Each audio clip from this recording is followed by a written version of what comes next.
ತಾಲೂಕಾ ಆಡಳಿತ ವತಿಯಿಂದ ಗುರುವಾರ ತಹಶೀಲ್ದಾರ್ ಕಚೇರಿಯ ಸಭಾಭವನದಲ್ಲಿ ಛತ್ರಪತಿ ಶಿವಾಜಿ ಮಹಾರಾಜ್ ಅವರ ಜಯಂತಿ ಕಾರ್ಯಕ್ರಮವನ್ನು ಭಕ್ತಿ ಭಾವದಿಂದ ಹಾಗೂ ಸಂಭ್ರಮದಿಂದ ಆಚರಿಸಲಾಯಿತು. ಕಾರ್ಯಕ್ರಮವನ್ನು ಉದ್ದೇಶಿಸಿ ಮಾತನಾಡಿದ ತಹಶೀಲ್ದಾರ್ ಶ್ರೀಮತಿ ಕೀರ್ತಿ ಚಾಲಕ್ ಅವರು, ಪ್ರತಿಯೊಬ್ಬ ತಾಯಿಯು ಜೀಜಾಬಾಯಿ ಆಗಬೇಕು, ಶಿವಾಜಿ ಮಹಾರಾಜರಂತಹ ಮಗನಿರಬೇಕು ಎಂದು ಅಭಿಪ್ರಾಯಪಟ್ಟರು. ದೇಶ ಪ್ರೇಮ, ಧರ್ಮ ಪ್ರೇಮ ಹಾಗೂ ನೈತಿಕ ಮೌಲ್ಯಗಳನ್ನು ತಾಯಿ ಜೀಜಾಬಾಯಿ ಶಿವಾಜಿ ಮಹಾರಾಜರಿಗೆ ಬೋಧಿಸಿದರೆ ಅವರ ಗುರುಗಳು ರಾಷ್ಟ್ರೀಯತೆ ಮತ್ತು ರಾಜಾಡಳಿತ ತತ್ವಗಳನ್ನು ಕಲಿಸಿದರು.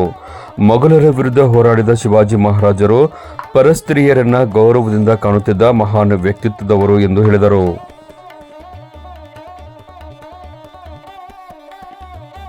ಶಿವಾಜಿ ಅಂತ ಹೇಳಿದ ತಕ್ಷಣ ಅಲ್ಲಿ ನೀವು ಒಂದು ಕೂಗೆ ಹೇಳ್ತೀರಾ, ಜೈ ಶಿವಾಜಿ ಅಂದ್ರೆ ಜೈ ಭವಾನಿ ಅಂತಂದ್ರೆ ದುರ್ಗಾ ಬಂದೇ ಬರ್ತಾಳೆ. ನೆರವೇರ್ತಕ್ಕಂಥ ಎಲ್ಲಾ ಮಹಿಳೆಯರು ಒಂದು ಹೇಳ್ತೀನಿ ಏನಂತಂದ್ರೆ ಎಲ್ಲಾ ತಾಯಿಯಂದಿರು ಜಿಜಾಮಾತೆ ಆಗಿರ್ಬೇಕು. ಯಾಕಂತಂದ್ರೆ ಬಾಲ್ಯದಲ್ಲಿಯ ಆ ಅಮ್ಮ ತನ್ನ ಅಂದ್ರೆ ಜಿಜಾಮಾತೆಯರು ಹುಟ್ಟಿನಿಂದಾನೇ ಮಗನಿಗೆ ಯಾವ ರೀತಿ ರಾಮಾಯಣ ಮಹಾಭಾರತ ಕಥೆಗಳನ್ನು ಹೇಳುವುದರಲ್ಲಿ ಸಹ ಯಾವ ರೀತಿ ಒಳ್ಳೆ ಒಂದು ನಾಯಕನಾಗಿ ನೀನು ಬಾಳಬೇಕು, ಬದುಕಬೇಕು ಅನ್ನೋದರ ಜೊತೆಯಲ್ಲಿ ಹೇಳ್ಕೊಟ್ಟಿದ್ರು. ಅದೇ ರೀತಿಯಾಗಿ ಅವ್ರ ಗುರುಗಳು ಸಹ ಅವರಿಗೆ ಅಂದ್ರೆ ನಾವು ಕುದುರೆ ಸವಾರಿ, ಕಡೆಗೆ ಕತ್ತ ಯಾವ ರೀತಿ ನಡೆಸಬೇಕಂತ ಈ ರೀತಿ ಎಲ್ಲ ಚಾಣಾಕ್ಷರದೆಲ್ಲ ಅಂತ ಹೇಳಿದ್ರು. ನಿಜವಾಗಿ ಛತ್ರಪತಿ ಮಹಾರಾಜ್ ಅವರು ಒಂದು ಹೋರಾಟಗಾರ ಅಂದ್ರೆ ಮೊಘಲರ ವಿರುದ್ಧ ಸಿಡಿಗೆದ್ದವರು ಅಲ್ಲದೆ ಹಿಂದೂ ಸಾಮ್ರಾಜ್ಯವನ್ನೇ ಸ್ಥಾಪನೆ ಮಾಡಿದಂತ ಮಹಾನ್ ನಾಯಕ ಅಂತ ನಾನು ಹೇಳ್ತೀನಿ. ಯಾಕಂದ್ರೆ ಅವರು 12ನೇ ಅಂತಂದ್ರೆ ತಂದೆ ಜೊತೆ ಇದ್ದಾಗ 12ನೇ ವಯಸ್ಸಿನಲ್ಲೇ ಬಿಜಾಪುರನಲ್ಲಿ ಸುಲ್ತಾನರ ಅರಮನೆಗೆ ಹೋದಾಗ ಅವ್ರ ತಂದೆ ಅವರಿಗೆ ಅಂದ್ರೆ ರಾಜರಿಗೆ ನಮಸ್ಕಾರ ಮಾಡ್ತಾರೆ. ಆ ಸಮಯದಲ್ಲಿ ತನ್ನ ಮಗನಿಗೆ ಶಿವಾಜಿಗೂ ನಮಸ್ಕಾರ ಮಾಡಿ ಅಂತ ಹೇಳಿದಾಗ ಅವ್ರು ಕೈ ಮುಗಿಲಿಲ್ಲ. ಯಾಕಂತಂದ್ರೆ ನಾನು ಯಾಕೆ ಕೈ ಮುಗಿಬೇಕು ಅಂದ್ರೆ ಅಂಥ ಸ್ವಭಾವ. ಯುದ್ಧ ರಣರಂಗದಲ್ಲಿ ಕೇವಲ ಒಂದು ಚಾಣಾಕ್ಷತನ ಬುದ್ಧಿಯೂ ಸಹ ಅವರಲ್ಲಿತ್ತು. ಅಂತಂದ್ರೆ ಯಾವ ಸಮಯದಲ್ಲಿ ನಾವು ಯುದ್ಧ ಮಾಡಬೇಕು, ಆಮೇಲೆ ನಮ್ಮ ಹತ್ರ ಸೈನ್ಯ ಕಡಿಮೆ ಇದ್ರೂ ಸಹ ಅದನ್ನ ನಮ್ಗೆ ಗೆಲ್ಲಕ್ಕಾಗ್ಲಿಲ್ಲ ಅಂತಂದಾಗ ಅಂಥ ಸಮಯದಲ್ಲಿ ನಮ್ಗೆ ಯಾವ ರೀತಿ ನಾವು ಅದನ್ನು ತಪ್ಪಿಸ್ಕೊಳ್ಬೇಕು ಅಂತಹ ಆ ಒಂದು ಕಲೆ ಅವ್ರ ಸೇನಾಧಿಪತಿಗಳು ಏನ್ ಮಾಡ್ತಿದ್ರು ಅಂತಂದ್ರೆ ಒಂದು ಮುಸ್ಲಿಂ ಅಂತಂದ್ರೆ ಒಂದು ಮಹಿಳೆಯನ್ನು ಬಂಧಿಸ್ಕೊಂಡು ತಂದಾಗ ಅವ್ರು ಖುಷಿ ಪಡ್ತಾರೆ. ಏನಂತಂದ್ರೆ ರಾಜ ನಮ್ಗೆ ಬಹುಮಾನ ಕೊಡ್ತಾನ ಅಂತ ಗೌರವಿಸಬೇಕು. ಮಹಿಳೆಯರನ್ನು ತಾಯಂದಿರಾಗಿ ನೋಡಬೇಕು.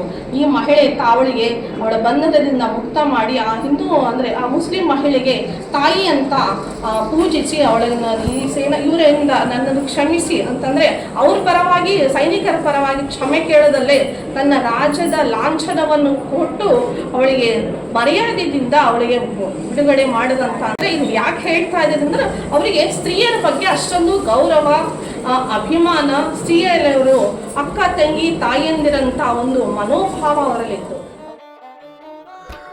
ವಿಶೇಷ ಉಪನ್ಯಾಸ ನೀಡಿದ ಅಕ್ಷರ ದಾಸೋಹ ಸಹಾಯಕ ನಿರ್ದೇಶಕ ಎಂ ಬೆಳಗಲ್, ರಾಜನಾರಾಯಣ ನಿಲವಡೆ, ಉದಯ್ ಸಿಂಗ್ ರಾಯಚೂರ್ ಅವರು ಶಿವಾಜಿ ಮಹಾರಾಜರ ಹೆಸರೇ ರೋಮಾಂಚನಕಾರಿ ಎಂದರು. ಅವರ ಜೀವನ, ಶೌರ್ಯ ಮತ್ತು ಸಾಹಸ ಪ್ರತಿಯೊಬ್ಬರಿಗೂ ಪ್ರೇರಣಾದಾಯಕವಾಗಿದೆ. ಹಿಂದ್ವಿ ಸ್ವರಾಜ್ಯ ಸ್ಥಾಪನೆಯ ಮೂಲಕ ಸ್ವಧರ್ಮ ರಕ್ಷಣೆಗೆ ಅವರು ನೀಡಿದ ಕೊಡುಗೆ ಅಪಾರವಾಗಿದೆ ಎಂದು ವಿವರಿಸಿದರು. ಶಿವಾಜಿ ಮಹಾರಾಜರ ಜೀವನದಿಂದ ಸ್ವಾಮಿ ವಿವೇಕಾನಂದ, ನೇತಾಜಿ ಸುಭಾಷ್ ಚಂದ್ರ ಬೋಸ್ ಸೇರಿದಂತೆ ಅನೇಕ ಮಹನೀಯರು ಪ್ರೇರಣೆಯನ್ನ ಪಡೆದಿದ್ದಾರೆ. ಅವರ ಗೆರಿಲ್ಲಾ ಯುದ್ಧ ತಂತ್ರಗಳು ಇಂದಿನ ಸರ್ಜಿಕಲ್ ಸ್ಟ್ರೈಕ್ ಯುದ್ಧದಲ್ಲೂ ಕಾಣಿಸಿಕೊಳ್ಳುತ್ತವೆ ಎಂದು ಅವರು ತಿಳಿಸಿದರು.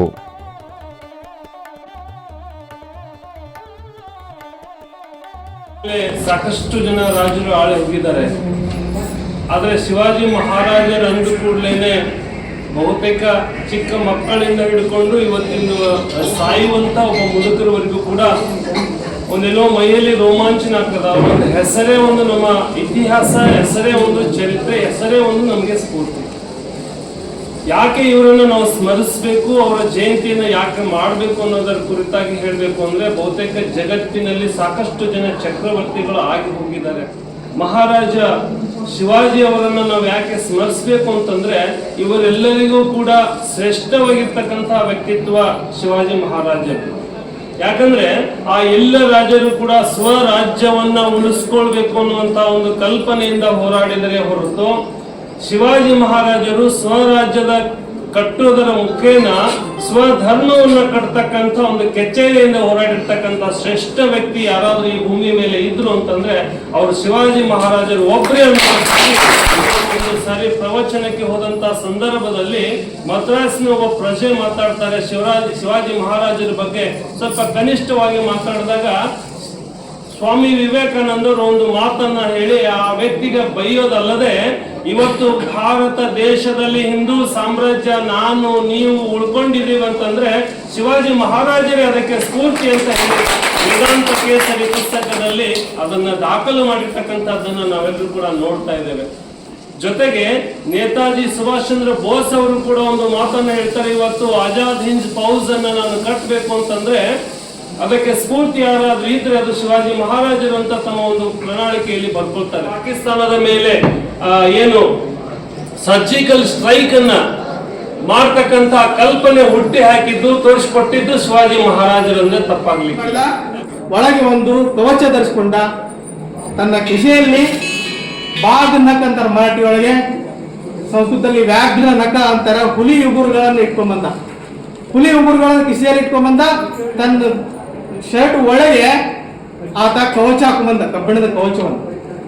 ಆ ಅಫ್ಜಲ್ ಖಾನ್ ಪೂರ್ವ ನಿರ್ಧರಿತ ಪ್ಲಾನ್ ನಂಗೆ ಅವ ಬಂದ್ ಕೂಡ ಅವನನ್ನು ಆಲಂಗಿಸಿದಂಗೆ ಮಾಡಿ ಅವನಿಗೆ ಖಡ್ಗವನ್ನು ಚುಚ್ಚಲಿಕ್ಕೆ ಹೋದ. ಆ ಚುಚ್ಚಲಿ ಅದು ಕವಚದಿಂದ ಏನೋ ಅಪಾಯ ಆಗಲಿ ಶಿವಾಜಿಗೆ. ಇಮಿಡಿಯೇಟ್ ಶಿವಾಜಿ ವ್ಯಾಘ್ರಕವನ್ನು ತೆಗೆದು ಅವನು ಬಟ್ಟೆಯನ್ನು ಬಗೆದು ತನ್ನ ಚೂರಿಯಿಂದ ಅವನ ಎದೆಗೆ ಹೊಡೆದು ಕೊಂದ್ಬಿಟ್ಟು, ಕೊಂದು 4 ಹೆಜ್ಜೆ ಹೋಗಿ ಒಂದು ತನ್ನ ಸೈನಿಕರಿಗೆ ಸಿಗ್ನಲ್ ಕೊಟ್ಟ, ಒಂದು ತೋಪು ಹಾರಿಸಿ. ಆ ಸಿಗ್ನಲ್ ಪ್ರಕಾರ ಎಲ್ಲ ಸೈನಿಕರು ಬಂದು ಆದಿಲ್ ಶಾಹಿ ಸೈನ್ಯವನ್ನ ಧೂಳಿಪಟ ಮಾಡಿ. ಇದು ಅವನು ಜಾಣತನಕ್ಕೆ ಸಾಕ್ಷಿ. ಅವನು ಮುಚ್ಚಿ ಹೆಚ್ಚು ಹೇಳ್ಬೇಕಂದ್ರೆ ಎಲ್ಲಾ ಜವಾಬ್ದಾರಿಗಳು ಅತಿ ಹೆಚ್ಚು ಎಲ್ಲ ಹೊರೆಯನ್ನು ಹೊತ್ತವರು ನೀವು ತಾಯಂದ್ರೆ.